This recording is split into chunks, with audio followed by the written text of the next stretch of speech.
The cargo ship shuddered violently as it entered the planet's atmosphere. Jack gripped his controls tightly, fighting to keep the burning vessel stable. Warning lights flashed across his cockpit as the ship's hull screamed in protest.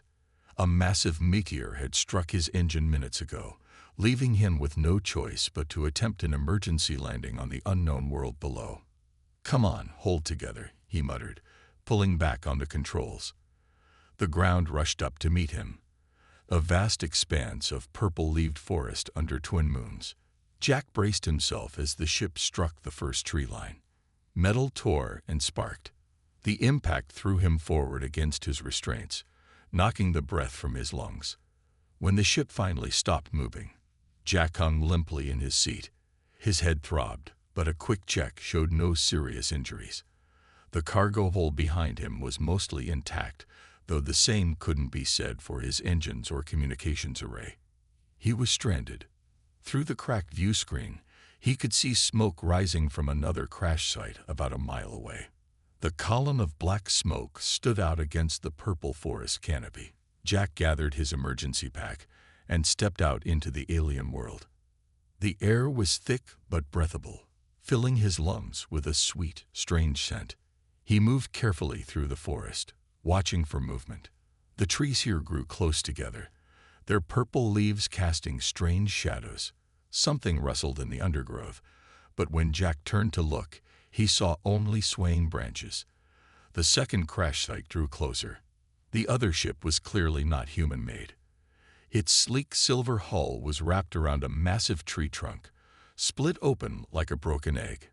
As Jack approached, he heard a weak sound from inside, a rhythmic clicking that might have been speech. "Hello," he called out, one hand on his emergency pistol. "Anyone alive in there?" More clicking, followed by a universal sound, pain. Jack climbed carefully into the wreck. In the dim light, he saw movement. A tall figure was pinned under a fallen beam, its blue-tinted skin glistening with moisture. The alien turned large, dark eyes toward him. It had a sleek, almost amphibian appearance, with delicate fins along its head where a human would have ears. The alien spoke again, the clicking sound somehow forming words. "Help, dangerous here." Jack hesitated only a moment before moving to help. Stranded or not, he couldn't leave a wounded being to die. Together, they managed to free the alien's leg. It was clearly injured, but nothing seemed broken.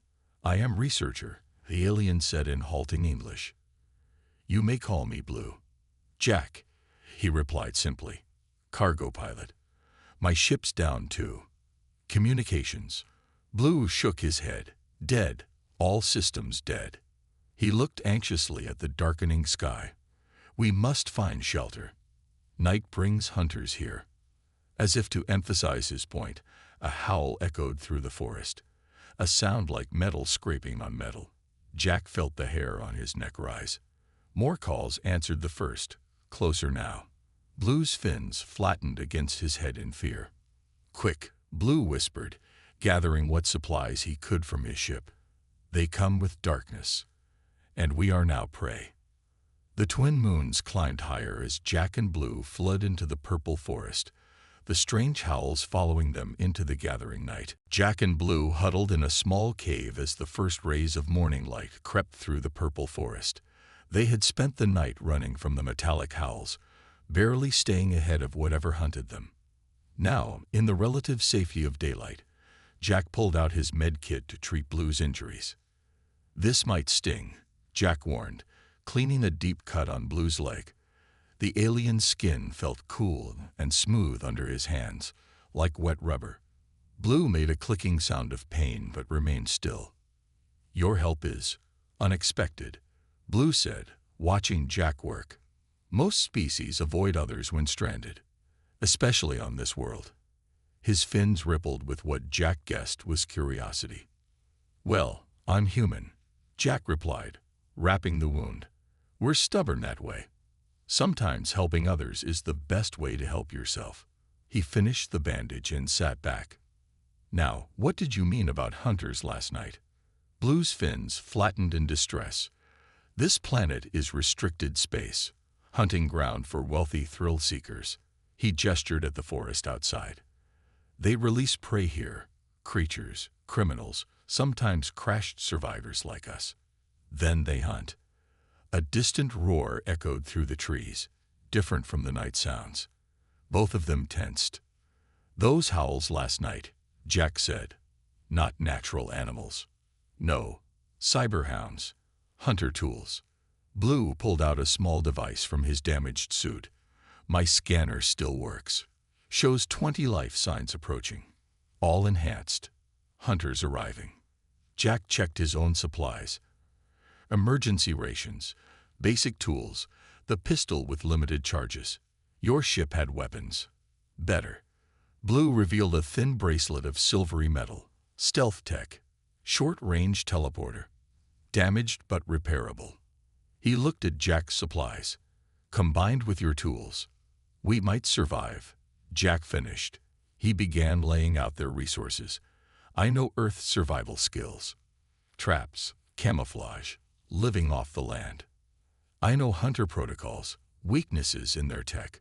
Blue's fins lifted slightly. Together, perhaps.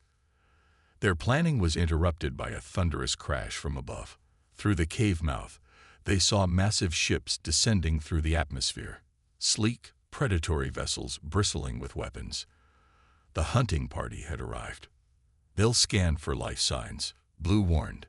We must move. Into the mountains. He pointed to jagged peaks visible through the purple canopy. Mineral deposits there. Will block scans. Jack quickly packed their supplies. How long until they reach us? Hours only. But Blue's dark eyes gleamed. I know their first camp location. Traditional spot. He pulled out a small hologram showing the terrain. If we hurry, we can set surprise of our own. Jack grinned. Hunters becoming the hunted. Precisely. Blue's fins rippled with what might have been amusement. Most satisfying way to survive, yes. They moved out as the hunter ships continued their descent, staying under the thick canopy. Jack showed Blue how to walk without leaving tracks, while Blue explained the hunters' typical search patterns. Neither mentioned how unlikely their alliance was, a human cargo pilot and an alien researcher working together. Right now, survival was all that mattered. The first trap was set by midday, just as the hunters' boots hit the ground. The mountain path offered a clear view of the valley below.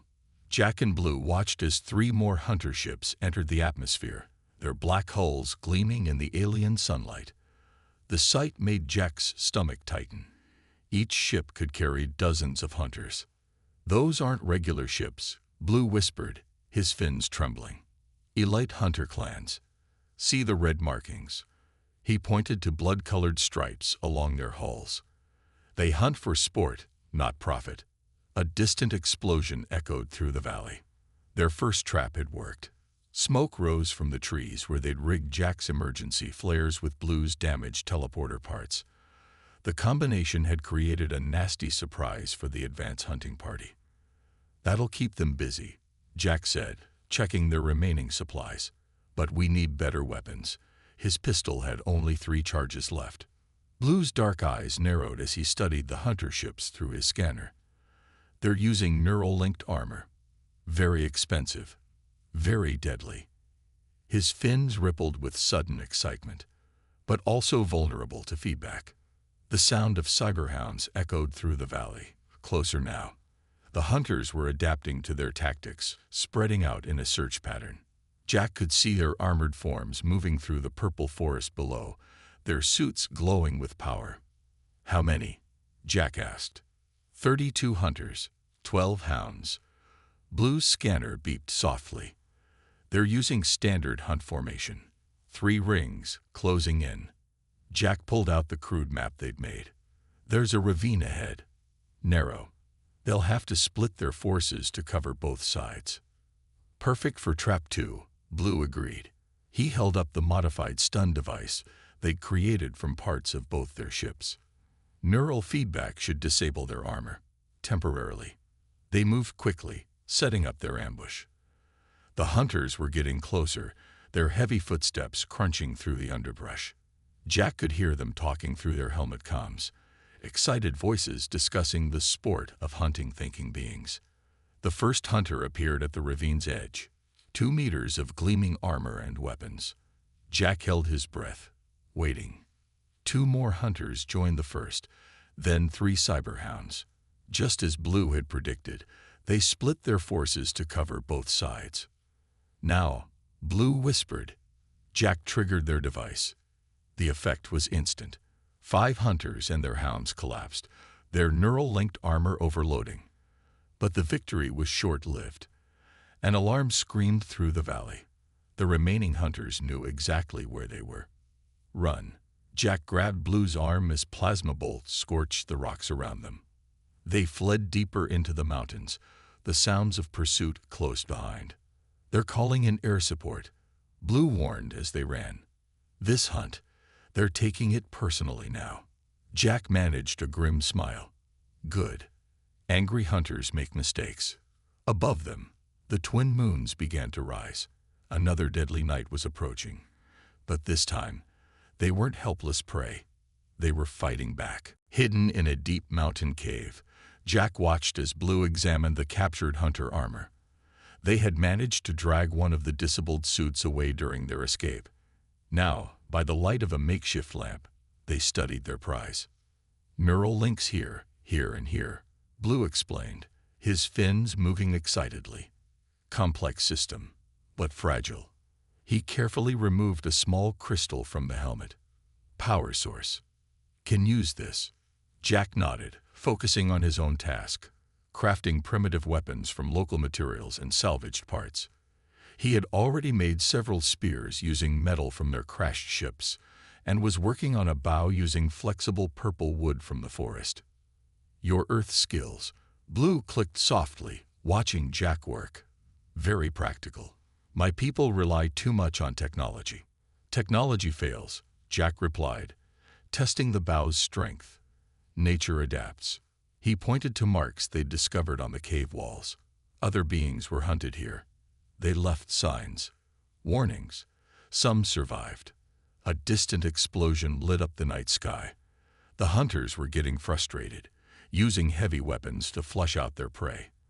Their tactics were becoming more aggressive, less careful, just as Jack had hoped. Blue's scanner beeped urgently. Large group approaching. Different formation than before. His fins flattened. "They've called in specialists. Elite hunters." Jack smiled grimly. "Good. Help me set up our surprise." He pulled out their latest creation, a combination of Earth hunting techniques and alien technology. Simple snares enhanced with stolen power crystals. Primitive traps upgraded with neural disruptors. They worked quickly in the darkness. Jack showed Blue how to cover their tracks, how to use the terrain to their advantage. In return, Blue taught him about hunter protocols, their blind spots, their weaknesses. "They expect fear," Blue said as they finished. "Expect prey to run, to hide. Not to fight back. Not to think." A cyberhound's howl echoed through the mountains, much closer now. Jack readied his bow, arrow tips gleaming with salvaged energy cells. Blue activated their modified scanner, watching the hunters approach. The first trap triggered with a flash of light. Screams echoed through the valley, not of pain, but of pure shock. The elite hunters found themselves tangled in primitive snares, their expensive armor disabled by stolen technology. "Now," Jack shouted, loosing his first arrow. It struck a hunter's helmet, the energy cell overloading their systems. Blue threw their makeshift grenades, simple rocks wrapped in neural disruptors. The combination of primitive and advanced caught the hunters completely off guard. In minutes, it was over. 6 elite hunters lay disabled, their armor useless. Jack and Blue quickly gathered what supplies they could. "They'll be angrier now," Blue warned as they retreated deeper into the mountains. "Hunt leader will take personal interest." Jack checked their remaining supplies, mind already planning their next move. "Let them come. We're not prey anymore." The twin moons cast long shadows as they disappeared into the night, leaving behind a message even elite hunters couldn't ignore. This hunt had become a war. The hunt leader's roar of fury echoed across the valley as another of his ships exploded. Jack and Blue watched from their hidden position as flames lit up the night sky. 3 days of guerrilla warfare had transformed them from prey into a serious threat. Leader's mark, Blue whispered, fins rippling with recognition as he studied the burning ship. Clan Deathseeker, most feared hunting clan in known space. His dark eyes showed both fear and determination. They never leave without a kill. Jack adjusted the stolen hunter armor they'd modified to fit him. Then they'll have to break tradition. He checked their latest weapon, a launcher cobbled together from ship parts and hunter tech. How many ships left? 3, but more coming. Blue's scanner showed multiple entry points in the planet's atmosphere. Word has spread. Other clans joining hunt.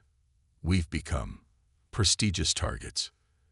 That made Jack smile grimly. They'd destroyed 5 ships, disabled dozens of hunters, and turned the hunting grounds into a death trap for their pursuers. Every hunter clan in the sector wanted the glory of catching them now.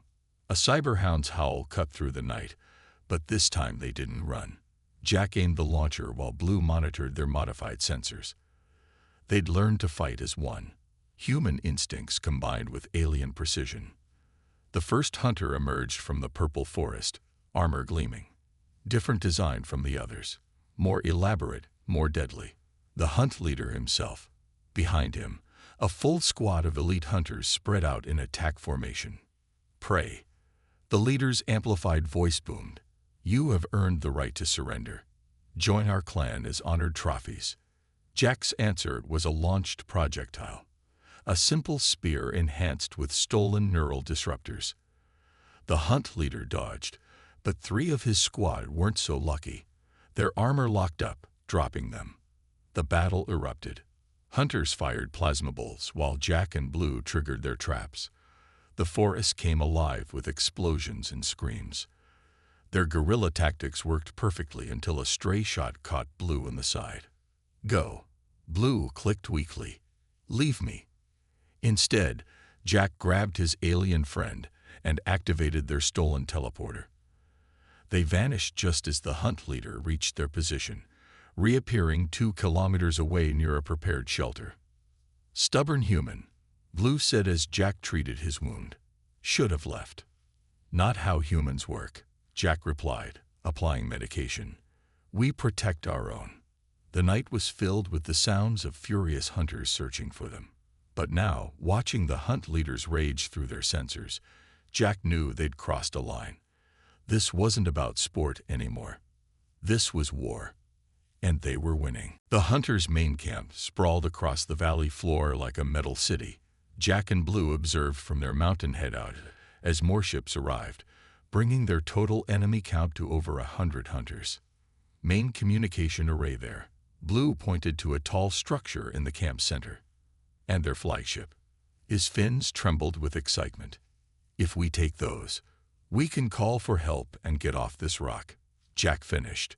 They'd spent a week preparing for this moment, gathering weapons and studying hunter patterns. Now it was time for their final gamble. They weren't alone anymore. Other prey species had joined them. Survivors who'd watched Jack and Blue turn the hunters into the hunted. A group of 4 armed warriors who'd escaped their cages. A pair of crystalline beings who could manipulate light. All united by a desire for freedom. Remember, Jack addressed their small rebellion. We only need 10 minutes. Hit fast, hit hard, keep them confused. He held up their last modified teleporter. Blue and I will handle the array. The attack began at dusk. The crystalline beings created light shows that confused the hunters' targeting systems. The 4 armed warriors struck from multiple directions, using techniques Jack had taught them. Chaos erupted in the camp. Now, Blue activated their teleporter. They materialized near the array, but a plasma bolt immediately struck the ground beside them. The hunt leader stood waiting, his armor crackling with power. Impressive prey, he growled. But this ends now. You're right, Jack agreed, triggering their final trap. The ground beneath the array erupted. explosives they'd planted days ago. As the hunter leader turned to look, Blue struck with their neural disruptor. But the leader's armor was different. He shrugged off the blast and grabbed Blue, lifting him high.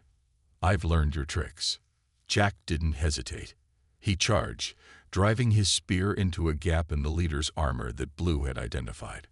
The mighty hunter stumbled, his neural-linked suit failing. Alarm screamed across the camp. More hunters were coming, but Blue had already reached the array. His fingers flew across alien controls, broadcasting their coordinates and the hunter's crimes to every nearby system. "Help is coming." Blue clicked triumphantly. But hunters have activated base self-destruct. They had minutes before the entire camp would explode. Jack looked at their gathered allies, at the chaos they'd created, and made a decision. To the flagship. All of us. The final sprint through the disintegrating camp became legend. Prey species running together, covering each other, fighting for their freedom. The hunt leader's last sight was his own ship lifting off, carrying his former targets to safety. Behind them, the hunter's camp erupted in a fireball that lit up the purple forest like a new sun. The stolen flagship burst through the planet's atmosphere, carrying its unlikely crew of former prey to freedom. Jack sat at the modified controls, Blue beside him monitoring their systems. Behind them, their allied escapees worked to keep the damaged ship running. More hunter ships approaching. Blue warned, his fins rippling with tension. 7. No, 10 vessels, all armed. "Let them come," Jack replied, fingers dancing across the alien controls they'd reprogrammed. "We've got something they don't." He nodded to their crystalline allies, who stood ready at the weapon systems. The first hunter ship fired, but their shots went wild, confused by the crystalline being's light manipulation. Jack rolled their vessel through the barrage, using maneuvers no hunter would expect, the desperate techniques of a cargo pilot used to avoiding pirates. "Broadcasting now," Blue announced. His message would reach every civilized system in range. Proof of the hunters' illegal games, their torture of sentient beings, their deaths for sport. They can't stop the signal. The hunter ships pressed their attack, but they were too late. The first rescue ships appeared on their sensors. Police cruisers, medical vessels, even military ships from worlds whose citizens had vanished on this hunting ground. "This is Galactic Enforcement." A new voice boomed across all channels. "All hunter vessels, power down immediately." The battle that followed was brief but spectacular. The hunters, realizing their sport was ended, fought with suicidal fury.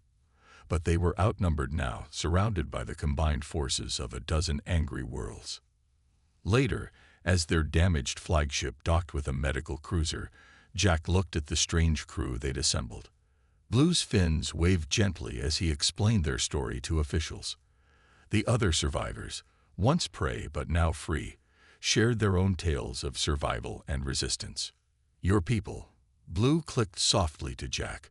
"They are known for exploring stars, building ships, seeking trade. But now, they will be known for something else too." "What's that?" "For teaching the galaxy that prey can become predator, that victims can rise up." Blue's dark eyes shimmered. "For showing us how to fight back." The story spread quickly. The human cargo pilot and alien researcher who turned a death game into a revolution. Hunting for sport was banned in all civilized space.